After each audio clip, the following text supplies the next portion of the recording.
చేప కళ్ళ చిన్నది వస్తానని అన్నది కళ్ళలోకి కళ్ళెట్టి ఏదో ఏదో చేసింది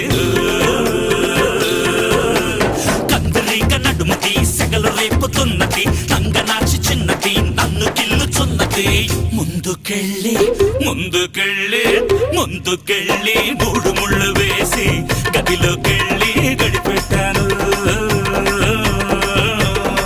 మామా గదిలోకి వెళ్ళి గడిపెట్టిన తర్వాత ఏం జరిగింది మామా? ఏం జరిగిందా? ఒకటే చీకటి ఒకటే లొల్లి. చెరు చెయ్యేస్తే చినికి చినికి చాటైపోద్ది. చెరు చెయ్యేస్తే చీకటంతా వెలుగైపోద్ది. చెరు చెయ్యేస్తే చిలక కూడా చిందే